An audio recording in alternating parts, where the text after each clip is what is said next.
What happens when the most successful pilot in history loses confidence in his engineer just at the most critical moment of the weekend? What if that pilot is called Lewis Hamilton and the stage is one of the most betrayal of the calendar, like Baku? In Baku since Friday, Hamilton had been showing a worrying tuning with the car, a kind of technical dissonance that could not solve. Despite having led the FP2 with a faster bright turn even than the pole of the previous year, its trust did not translate into tranquility.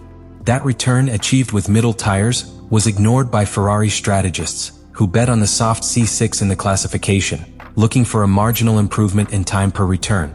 A decision that, as would be discovered later, costed very expensive.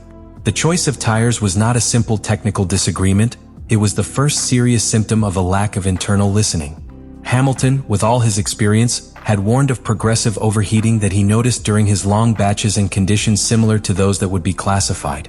It was even reported internally that he requested twice during the FP3 to try the media again, while Ferrari insisted on validating the soft ones. The final decision was made against its criteria. There was no real debate. The factory simulation model was applied, which critically underestimated the increase in track temperature more than 7 degrees between practice and Q2, an unforgivable margin of error at that level. In a Formula 1 classification, error margins are microscopic. A tenth, a poorly drawn line, a braking 2 meters late, can define the difference between leaving in the front row or being eliminated in Q2. But what happened in Baku with Lewis Hamilton was not a millimeter error. It was something much deeper. It was the moment when the silence of his engineer, Riccardo Adami, not only left the British pilot without a guide, but broke the confidence in the heart of the Ferrari-Hamilton project. And that silence, which lasted just 6.5 seconds, could have much larger consequences than a bad result. During his quick lap in Q2, in full tension with the most treacherous track of the calendar, Hamilton asked for help. Not a claim, not a complaint. It was a direct, vulnerable, genuine request. Any advice? Please check me out. At that moment, the SF-25 struggled to stay stable, the rear train vibrated more than normal under braking, and Hamilton, feeling that the car was about to cross the control threshold, turned to the only human link that has more than 300 kilometers per hour, its career engineer. The answer did not arrive. 6.5 seconds of absolute silence in a session where every second account, where each curve needs surgical precision, where the pilot literally depends on the constant dialogue with the wall. That void was not just a technician, it was emotional. Because when the most successful sports pilot raises his voice in the midst of chaos, he does not expect them to ignore him. And that was exactly what happened. The most worrying thing is that this episode was not an isolated case or a punctual error. It was a public demonstration of an internal culture that has not evolved to the rhythm of sport. Ferrari, due to its corporate nature and institutional pressure, has cultivated for years a structure where pilots adapt to the system, not the other way around. With Hamilton, that will not work. Not because the British is indisciplined, but because he has tried in 8 World Cups that the key to success is in trust, not in blind obedience. Data after classification reinforced the seriousness of the moment. In those same seconds of silence, the rear axle of the SF-25 recorded a 4-degree oscillation under braking, an alarming figure in a car that seeks absolute precision. In Baku, where the walls do not forgive and the lines end in closed curves at very high speed, that kind of instability is a sentence. And without immediate correction, without a voice that calms, direct and readjustment, the pilot is exposed. It was exactly what Hamilton lived. Naked before chaos. No safety network.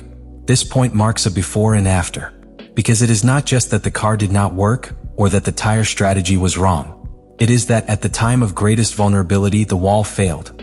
The pilot asked for help, and the team did not respond. That void, that silence is much more than an error. It is a wound that, if not attended immediately, can infect the entire season. If Ferrari really wants to aspire to titles with Hamilton, he needs more than a fast car. You need to redesign your way of communicating, to read your pilot, to build trust. Because in Formula 1, the titles are not won alone with speed. They win with synchrony. And today, that synchrony does not exist. The classification in Baku exposed more than a bad session. What was seen in the timesheets was simply the symptom of a much deeper problem. A chain of technical and strategic failures that compromised the competitiveness of the Ferrari SF-25 in conditions of high thermal and urban demand. And the most alarming thing was not that the car did not give the size, but that Ferrari, despite having advanced simulation tools, track experience and data in real time, made structurally wrong decisions. Baku was the autopsy of a technical philosophy that, today, continues to drag past errors. Post-session telemetry data were devastating. The Ferrari SF25 registered instantaneous overheating of C6 tires in just 2 curves of the first sector. The front axle reached superficial temperatures that exceeded 110 degrees Celsius, well above the ideal range that Pirelli establishes between 95 and 100 degrees Celsius, while the rear axle was decompensated, accumulating less temperature than expected. This thermal imbalance generated a critical phenomenon. The car lost adhesion at the curve entrance, but also in the traction at the exit, causing subviring first and immediate survival when stepping on the accelerator. It was like driving on a tightrope, not knowing when the car was going to break the line. But the most revealing was discovering that this problem did not come from the track, but of the simulator. Ferrari had modeled his entire classification strategy according to a theoretical gain of 0.2 by return using the soft C6. This gain was based on data extracted from FP1 and FP2, without properly incorporating the 7 degrees Celsius rise in the asphalt temperature that was recorded for Q2. At this level of competition, ignoring such a substantial change in climatic conditions is not an error, it is a technical negligence. In addition, the SF25 showed vulnerabilities in the rear axle suspension system. In high-temperature conditions, the car was not able to maintain longitudinal stability braking, which caused dangerous oscillations in closed curves such as T7 and T15. These oscillations, registered in a range of up to 4 degrees, indicated that the car not only lost traction, but did it unpredictably. Another technical aspect that was under the magnifying glass was the distribution of braking. The electronic management of the brake migration, a function that adjusts the braking pressure between real-time axes, did not correctly respond to Hamilton's inputs in the middle of the fast lap. This meant that thermal wear on the front brakes was higher than anticipated, and that, in turn, further raised the temperature of the front tires. A vicious circle was generated. More temperature, less grip, more corrections at the wheel, and therefore instant degradation of the return rhythm. Nor did it help the chosen aerodynamic configuration. Ferrari opted for a medium-load rear wing, looking for more peak speed to counteract the tensile disadvantage.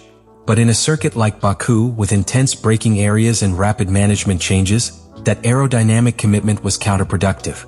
Stability was sacrificed in exchange for speed, without taking into account that the SF25 already had a natural tendency to survive in low-load conditions. To all this is added an integration failure between the simulation units and the pilot feedback. Hamilton, from the FP2, had warned sensations of thermal instability in soft tires and requested additional evidence with the media during FP3. But the team dismissed those signs, trusting the mathematical validation of its virtual models. That disconnection between simulation and track reality was probably the most serious error of all. Because the data can be precise, but without a correct contextual interpretation they are useless. What happened in Baku cannot be explained as a simple bad classification or as an isolated issue. For Ferrari, the consequences of this episode go far beyond the loss of a possible pole or a painful elimination in Q2. What is at stake is now the very stability of a project that was born with monumental expectations. To recover the top of Formula One with Lewis Hamilton as a pillar of its reconstruction. But after what was seen in Azerbaijan, the question is no longer whether Ferrari can give Hamilton a champion car. The question now is if Ferrari is prepared to work with a pilot like him.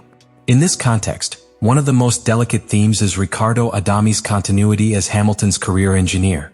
Although officially remains in his role, there is a growing debate about whether Adami's profile is compatible with what Hamilton needs to perform at the maximum.